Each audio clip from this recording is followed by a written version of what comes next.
नमस्कार दोस्तों। आज हम लोग ब्लड रिलेशन के बारे में पढ़ने जा रहे हैं।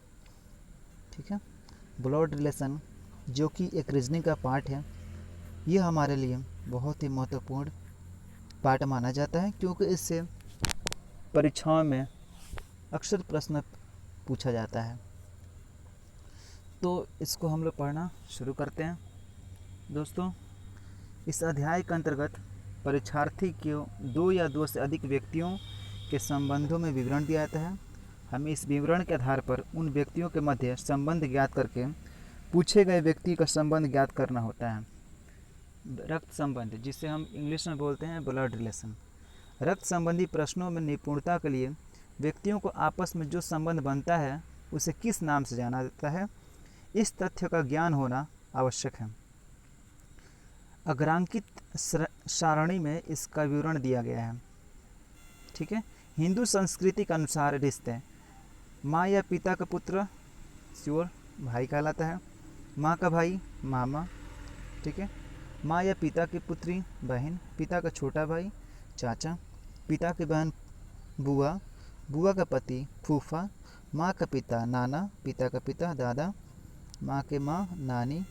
ये सभी को पता है। ठीक है, तो चलिए आगे हम लोग डिस्कस करते हैं। क्वेश्चन क्या दिया है, जिस व्यक्ति क्वेश्चन आने वाले क्वेश्चंस को हम लोग देखेंगे, पहले हमें इसे देखना जरूरी है। ठीक है, जिस व्यक्ति के साथ का, की, के से शब्द आते हैं उस व्यक्ति का शब्द पहले लिखना चाहिए। ठीक है, उससे कभी भी पहले लिखना चाहिए। और पुरुष के लिए प्लस का चिन्ह और महिला के लिए माइनस का चिन्ह प्रयोग करना चाहिए। पुरुष के लिए किस का चिन्ह यूज करना चाहिए, प्लस का, और महिला के लिए माइनस का। ठीक है,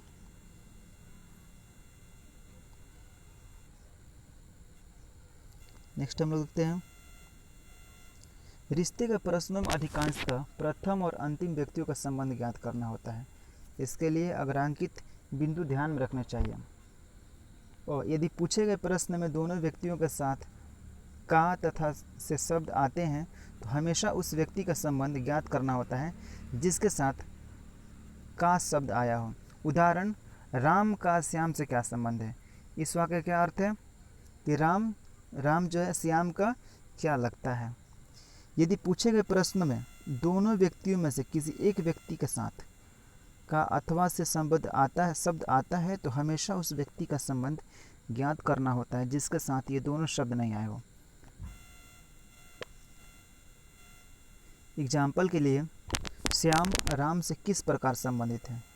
श्याम राम से किस प्रकार संबंधित है। ठीक है, या इसको हम ऐसे बोल सकते हैं, श्याम राम का क्या लगता है। तो दोनों का हल क्या होगा, दोनों वाक्यों का जो अर्थ है सेम है। ठीक है, कि श्याम राम का क्या लगता है, अर्थात श्याम का संबंध राम से बताना है। वंश के बारे में महत्वपूर्ण तथ्य,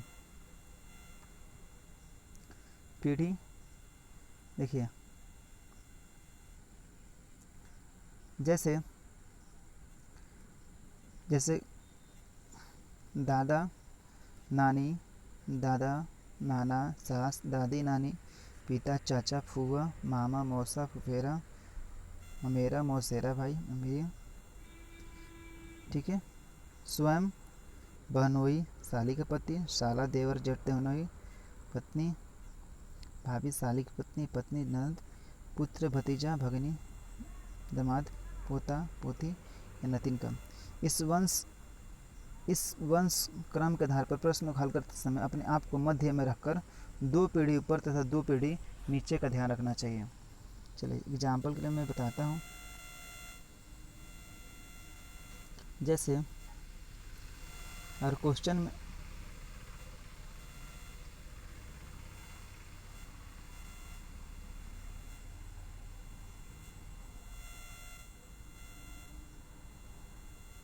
अगर क्वेश्चन में कहता है राम मेरे पिता है, किसके पिता है, मेरे पिता है, तो मैं अपने आप को यहाँ पर रखूँगा और ये मेरे क्या हो जाएंगे, पिता हो जाएंगे। तो पिता जो होंगे इसको किससे हम इंडिकेट करेंगे, प्लस से इंडिकेट करेंगे। अगर इनके जो पिता होंगे, मान लीजिए इनके पिता श्याम है। ठीक है, तो इनको भी किससे इंडिकेट करेंगे, प्लस से इंडिकेट करेंगे।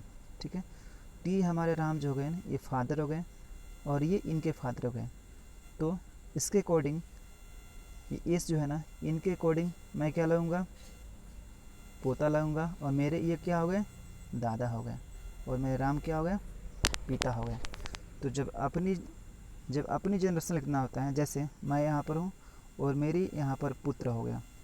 ठीक है, तो अपनी जनरेशन को नीचे लिखते हैं, और जैसे अपने से जो बड़े गार्जियंस हैं, पेरेंट्स हैं, उनको हम ऊपर लिखते हैं। ठीक है, उसको ऊपर की तरफ इंडिकेट करते हैं।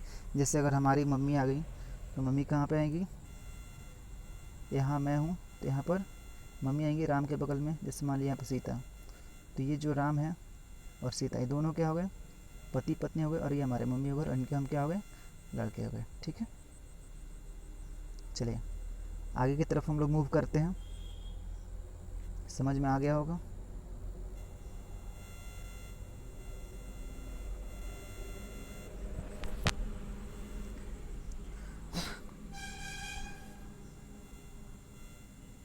एकलौता शब्द उस रिश्ते का केवल महत्वपूर्ण तथ्य जानना जरूरी है।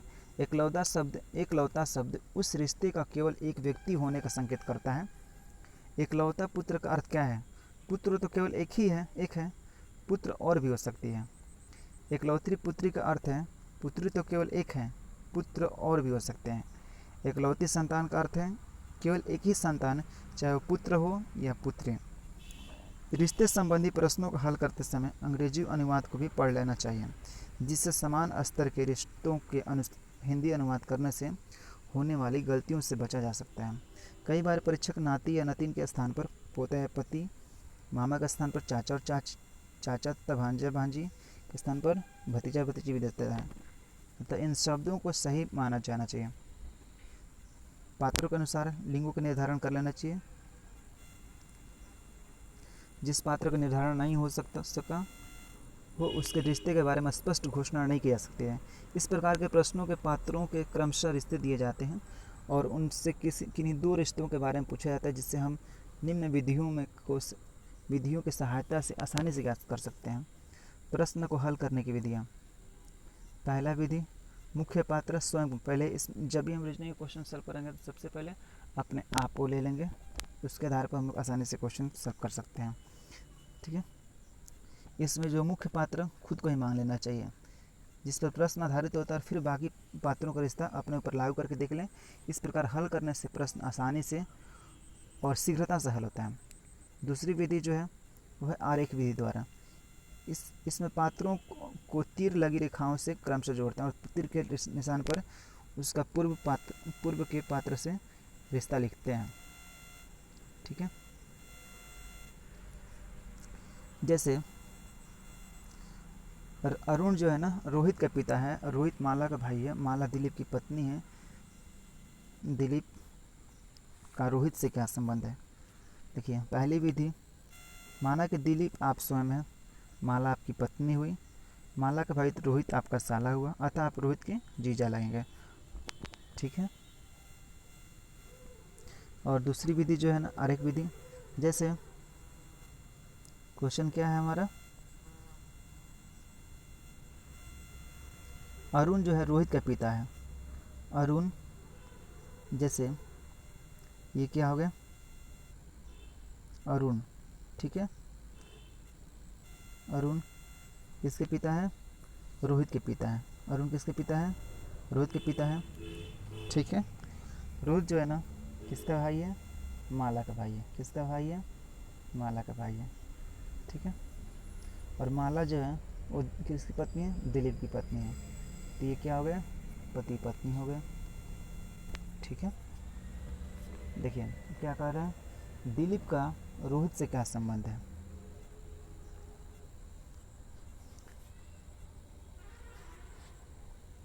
पति पत्नी हो गए, ये पत्नी के कौन हो गए, भाई हो गए। तो दिलीप और ये रोहित जो क्या हो जाएंगे,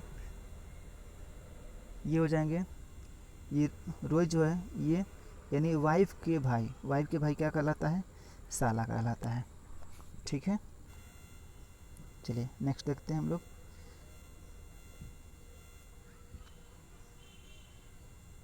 चलिए धन्यवाद दोस्तों, अगली क्लास में हम आगे क्वेश्चंस करेंगे, ठीक है।